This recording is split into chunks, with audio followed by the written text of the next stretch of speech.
بسم اللہ الرحمن الرحیم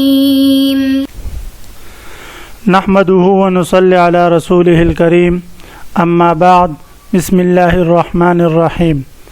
عزیز طلبہ، آج ہم ہدایت النحو سبق نمبر 62 شروع کر رہے ہیں۔ اس سبق میں ہم توابع کی چوتھی قسم بدل سے متعلق پڑھیں گے۔ آج کے اس سبق کا خلاصہ یہ ہے کہ مصنف علیہ رحمہ سب سے پہلے بدل کی تعریف ذکر کریں گے۔ بدل وہ تابع ہے جس کی طرف وہ چیز منسوب کی گئی ہو جو اس کے مطبوع یعنی مبدل منہ کی طرف منسوب کی گئی ہے، اور نسبت سے مقصود بدل ہوتا ہے نہ کہ مبدل منہ۔ پھر اس کے بعد بدل کی قسمیں ذکر کریں گے۔ بدل کی 4 قسمیں ہیں۔ نمبر 1 بدل الکل، نمبر 2 بدل البعض، نمبر 3 بدل الاشتمال، اور نمبر 4 بدل الغلط۔ اس کے بعد ایک ضابطہ ذکر کریں گے۔ تو عزیز طلبہ، اب ہم آتے ہیں کتاب کی طرف۔ سب سے پہلے ہم عبارت پڑھتے ہیں۔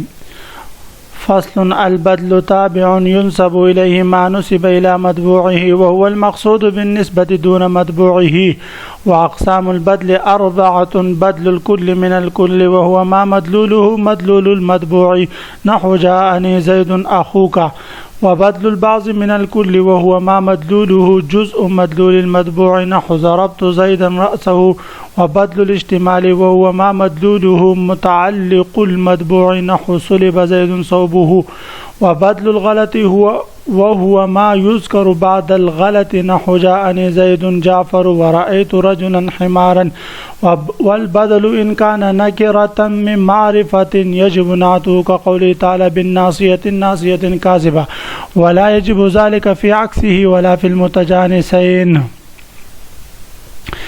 اس فصل میں مصنف علیہ رحمہ توابع کی چوتھی قسم بدل کا ذکر فرما رہے ہیں۔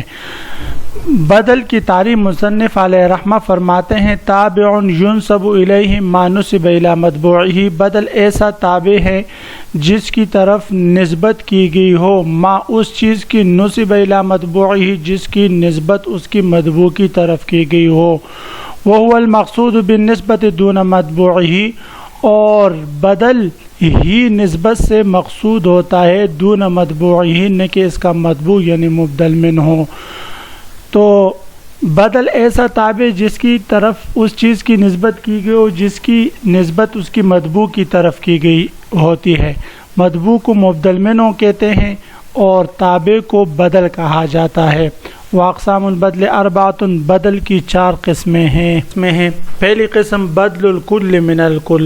بدل الکل من الکل کی تعریف مصنف علیہ رحمہ فرماتے ہیں: وَهُوَ مَا مَدْلُولُهُ مَدْلُولُ الْمَتْبُوعِ، یعنی وہ بدل جس کا مدلول متبوع کے مدلول کے بالکل مطابق ہو۔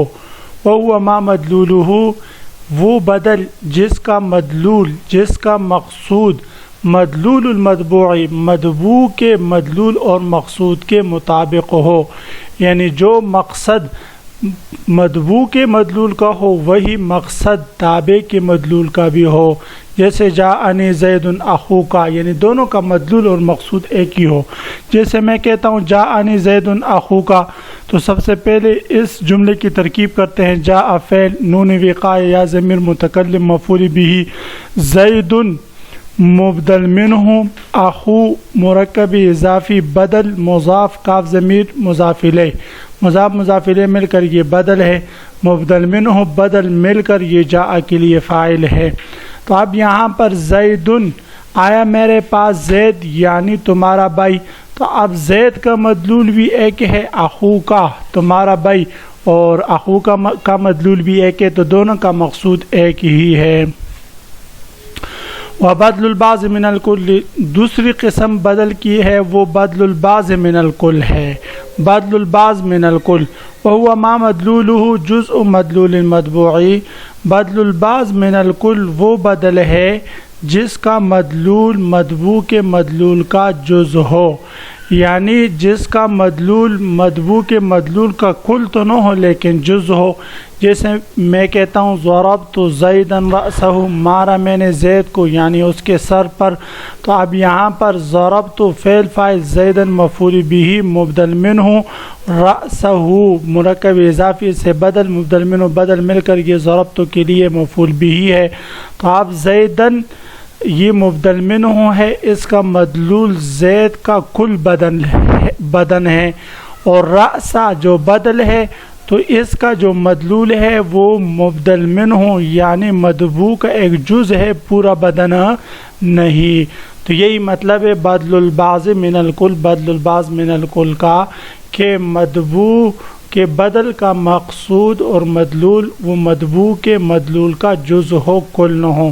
وبدل الاجتمال، تیسری قسم بدل کی ہے بدل الاجتمال، وهو ما مدلوله متعلق المطبوع.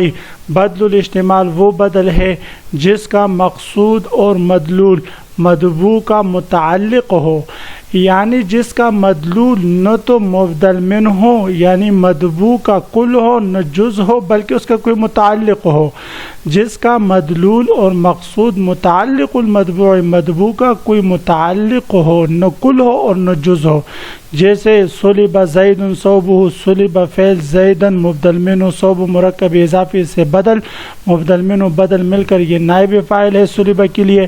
تو اب یہاں پر چھینا گیا زید یعنی اس کے کپڑے، تو یہاں پر صوب جو کپڑے ہے وہ زید کا نہ کل ہے نہ بعض ہے بلکہ اس کا جز ہے، یعنی مبدل منہ کا جز بلکہ اس کا متعلق ہے، یعنی صوب وہ مبدل منہ کا متعلق ہے، نہ کل ہے نہ کہ جز ہے. وبدل الغلط، اور چوتھی قسم ہے بدل کی بدل الغلط. بدل الغلط کی تعریف فرماتے ہیں وہ ما یذکر بعد الغلط، بدل الغلط وہ بدل ہے جس کو غلطی کے بعد تصحیح کے لیے ذکر کیا جائے. جیسے جاءنی زید جعفر، آپ نے کسی آنے والے کو دیکھا اور کہا وہ جاءنی زید، آیا میرے پاس زید، پھر اچانک جب غور سے دیکھا وہ تو زید نہیں ہے جعفر ہے، تو آپ کہتے جاءنی زید، پھر کہتے جعفر، یعنی میرے پاس زید نہیں بلکہ جعفر آیا. تو اب یہاں پر جعفر بدل الغلط ہے، یعنی غلطی کے بعد زید کا نام آپ نے غلطی سے ذکر کیا تو غلطی کے بعد تصحیح کے لیے اس کو ذکر کیا جاتا ہے. یا آپ کہتے ہیں رأیت رجلا حمارا، کوئی کوبڑا شخص جو اس طرح نیچے جس کی کمر جھکی ہو زمین کی طرف، وہ آپ کی طرف آ رہا ہے اور آپ اسے دیکھتے ہیں تو کہتے رأیت رجلا، میں نے کسی آدمی کو دیکھا، میں کسی آدمی کو دیکھ رہا ہوں. پھر جب غور سے دیکھتے کہ رأیت رجلا حمارا، وہ تو آدمی نہیں ہے، گدھا ہے. کیا ہے؟ گدھا ہے. تو اب یہاں پر رجلا یہ مبدل منہ اور حمارا اس سے بدل الغلط ہے، تو حمارا یہ بھی غلطی کے بعد تصحیح کے لیے آیا ہے تو اس کو بدل الغلط کہا جاتا ہے. تو بدل الغلط کی تعریف کیا ہوئی؟ وہ ما یذکر بعد الغلط، وہ بدل جس کو غلطی کے بعد تصحیح کے لیے ذکر کیا جائے. والبدل ان کان نکرۃ من معرفۃ. اب یہاں سے مصنف علیہ رحمہ ایک بڑا اہم ضابطہ ذکر فرما رہے ہیں. وہ ضابطہ یہ ہے، مصنف علیہ رحمہ فرما رہے ہیں کہ اگر بدل معرفہ سے واقع ہو اور بدل خود نکرہ ہو، بدل نکرہ ہو اور معرفہ سے بدل واقع ہو، یجب نعتہ، تو پھر صورت میں بدل کی صفت لانا یہ آپ پر واجب ہے. جیسے پھر اس مثال پر غور کرتے ہیں، بن ناسیت ناسیت کاذبہ، تو بن ناسیت یعنی ان گناہگاروں کو پیشانی کے بل سے پکڑ کر جہنم میں پھینکا جائے گا. تو بن ناسیت ناسیت کاذبہ، پیشانی سے یعنی جھوٹی پیشانی سے پکڑ کر ان کو پھینکا جائے گا. تو ناسیتن یہ مبدل منہ ہو اور ناسیتن یہ موصوف، کاذبتن یہ صفت، موصوف صفت مل کر یہ بدل واقع ناسیہ سے. تو اب یہاں پر ناسیتن جو بدل ہے یہ نکرہ ہے، اور ناسیتی پہلے والا جو ہے بن ناسیتی میں یہ معرفہ ہے، الف لام اس پر داخل ہے. تو مبدل منہ معرفہ اور بدل وہ نکرہ ہے، اور ہم بدل کی تعریف میں پڑھ چکے ابھی کہ بدل وہ تابع ہیں جس کی طرف اس چیز کی نسبت کی گئی ہو جو جس کی اس کی مطبوع کی طرف کی گئی ہوتی ہے، اور مقصود نسبت سے تابع ہوتا ہے نہ کہ مطبوع، تو گویا کہ کلام میں اصل مقصود وہ تابع ہوتا ہے نہ کہ مطبوع۔ تو یہاں پر مطبوع الناسیہ معرفہ ہے، اور جو اصل مقصود ہے اور مدلول ہے وہ تابع ہے، وہ نکرہ ہے، اور معرفہ یہ نکرہ سے اولا ہوتا ہے۔ تو اس لیے مصنف علیہ رحمہ نے فرمایا کہ اگر مبدل منہ معرفہ ہو اور بدل نکرہ ہو تو نکرہ کی صفت لانا ضروری ہے، تاکہ جو مقصود ہے اس کا غیر مقصود سے ادنا اور ناقص ہونا لازم نہ آئے، اس لیے کہ نکرہ تو ادنا اور ناقص ہوتا ہے معرفہ کے مقابلے میں۔ تو اس لیے اس کی صفت آپ لائیں گے تو نکرہ کی جب صفت ذکر کی جاتی ہے تو اس میں تخصیص پیدا ہو جاتی ہے اور وہ معرفہ کے قریب ہو جاتا ہے۔ تو اس لیے فرمایا کہ پھر اگر بدل نکرہ ہو اور مبدل منہ معرفہ ہو تو بدل کی صفت لانا یہ ضروری ہے، تاکہ صفت سے تخصیص پیدا ہو جائے اور وہ معرفہ کے قریب ہو جائے، اور تاکہ جو مقصود ہے وہ ناقص نہ آئے غیر مقصود کے مقابلے میں۔ ولا يجب ذلك في عکسہ، لیکن اگر صورت اس کی برعکس ہو، مطلب یہ ہے کہ اگر مبدل منہ نکرہ ہے اور بدل معرفہ ہے تو اس صورت میں پھر لا یجب ذالک، پھر بدل کی صفت لانا یہ واجب نہیں۔ ولا فی المتجانسین، اسی طرح اگر صورت متجانسین کی ہو، متجانسین کا مطلب یہ ہے کہ اگر پہلا بھی معرفہ ہے، مبدل منہ بھی معرفہ ہے اور بدل بھی معرفہ ہے، جیسے جاءنی زید جعفر، یا مبدل منہ بھی نکرہ ہے اور بدل بھی نکرہ ہے، جیسے رأیت رجلا حمارا، تو اس صورت میں دونوں متجانسین ہیں، تو اس صورت میں بھی پھر بدل کی صفت ذکر کرنے کی ضرورت نہیں کہ دونوں درجے میں برابر ہے۔ ولا یجب ذلک فی عکسی، اور عکس کی صورت میں پھر صفت لانا واجب نہیں۔ ولا فی المتجانسین، اور اسی طرح متجانسین کی صورت میں بھی صفت لانا واجب نہیں۔ تو عزیز طلبہ، آج ہم نے توابع کی چوتھی قسم بدل سے متعلق پڑھا کہ بدل وہ تابع ہے جس کی طرف اس چیز کی نسبت کی گئی ہو جس کی نسبت اس کی مبدل منہ کی طرف کی گئی ہے، اور مقصود بدل سے جو ہے وہ تابع ہوتا ہے نہ کہ مطبوع۔